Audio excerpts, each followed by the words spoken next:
introduction. Well, welcome back. Today we're going to talk about some vocabulary words. Megan, how are you today? Good. Zach? Excellent. Excellente. All right. I'm going to talk about a couple of these terms that we introduced on Friday. These are just basically terms that we use in woodworking. And today we're going to talk about diameter, radius, and miter, and countersunk. Okay? First of all, the term diameter you've probably seen in many different classes. It just means the distance across a circle. Okay? And why that's important to us is because we might have to drill different diameter holes into our boards, and we need to be able to realize that the diameter is the distance across a circle. Diameter can be represented by the symbol, that right there, that's a symbol for diameter. Also, DIA. Okay? Radius, which is the next one right here, which is half the distance across a circle. So the center across right there. The reason why we need to know a radius is because in woodworking sometimes you might have a radius on a edge of board. Okay? And finally, well not finally, miter. It's just another name for angle. That chop saw over there is actually called a compound miter saw. Compound meaning more than one, and miter meaning angle. That means it can cut two angles at once. Countersunk. We are going to use a countersink bit in here quite a bit for most of our holes. And the definition for countersunk is a hole that allows you to set a head of a screw or bolt flush or below the surface. And let me draw you what that looks like. So if this is a board, and basically a countersink hole is a little hole that sits inside here where I can set my screw down below the surface of the board. Okay? So those are 4 vocabulary terms that we will use today. All right?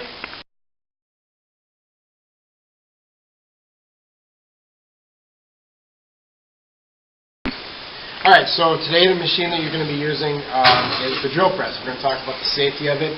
The drill press is really good at making holes in boards, also cutting out plugs for your project. Okay?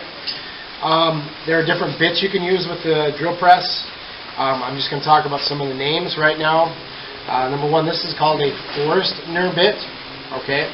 Just a big flat bit. This is called a twist drill bit. And there's different diameter twist drill bits. And this is called a spade bit.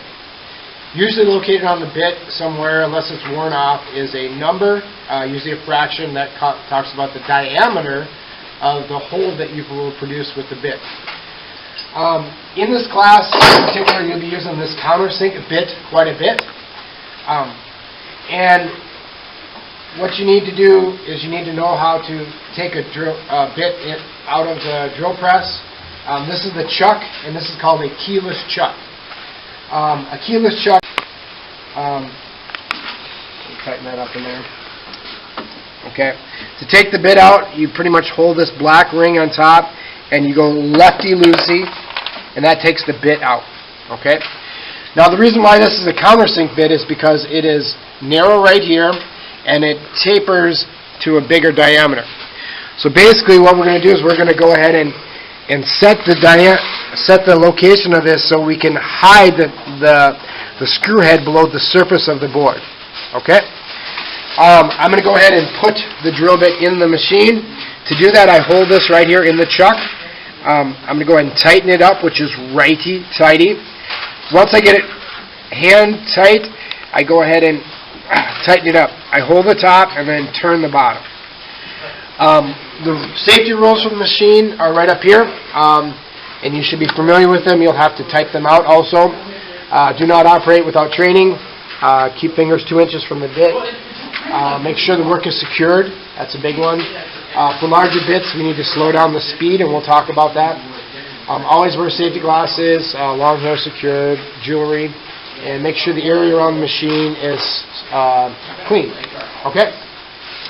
Now, when you make this countersink, you're going to put a hole on both ends of this of your back legs in order so that I can screw these two boards together so I can cut them so there's the exact same size.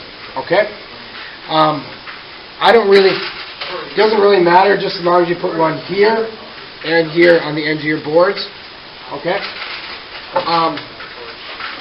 I'm going to set the depth to start with, and the depth that you want is somewhere right about here. Okay? So the bit is about 1/3 of the way through the board, and if I look up here, I can set the depth by adjusting this right here. Basically what that allows me to do is it stops at the right depth. To change that, pretty much there's two nuts. You could lower it, or you could raise it up. Okay? So that's how you set the depth. Right now the depth is too deep. I'm going to go ahead and raise it up. Okay? It's very important you set the correct depth, otherwise your counter stick holes will be in the wrong spot. And the depth that you want is about 1/3 of the way through the board, about right here. Okay? I'm going to go ahead and put a hole on this end and this end. I turn the machine on. I hold it securely. I keep my fingers away from the bit. And basically I'm just going to go until it stops there. I hold it down. I'll flip it around. And I'll drill another hole on the other side. Until it stops right there. You'll only do this on one of your boards. Next we're going to talk about screwing them together. Alright, so our next step is to screw our two boards together. And we're going to use a drill for that with some 1.25" torque screws. Now I want to talk about the heads of the screws because that's important. The reason why I said T25 torque screws, that's just basically that right there. They call it a star bit. That right there is a Phillips bit. These right here work fine except for the fact that sometimes they strip out, so I'm going to go ahead and use these for our class. Also, they have a coating on them, so they will not rust when they're outdoors. Okay? Screws in here have different kinds of chucks, and to loosen the drill, you need to make sure it's going in reverse. The arrow will be pointing backwards, and this will be pointing backwards. And what I do to take this bit out, I would put it in reverse, I would hold the chuck and pull the trigger, and it comes right out. I said we're going to be using these T25 torque screws for this. Well, the T25 bit looks like this, and they should say Torx T25 if you're not sure on the side. To put a bit in, I put the arrow going forward, I hold the drill bit, and I hold the chuck, and I just very simply squeeze the trigger and make sure it's just like that. I'm going to go ahead and put these two screws in. Well, it doesn't really matter how you line them up.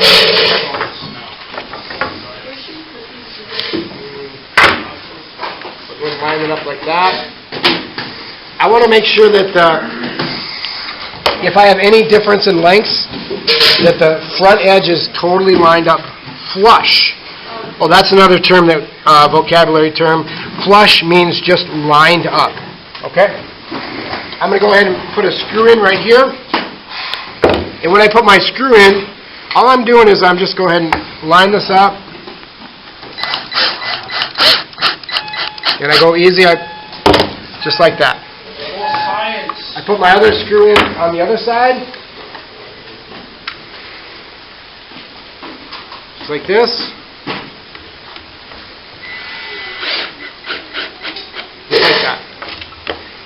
Alright. So now I'm ready to cut these out because they're exactly lined up. Top saw, and I'm going to cut the arc or the radiuses on the band saw. So your mission today, if you can, you need to make sure you put 2 holes in the ends of your back legs, screw them together, update your notes, or update your safety steps, or work on your measurements. Those are what you can be doing today.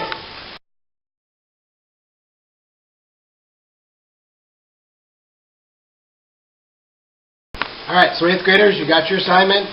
You can either A, B, working on the counterstick holes, screwing your boards together, updating your notes, or doing your measurements. So I need you guys to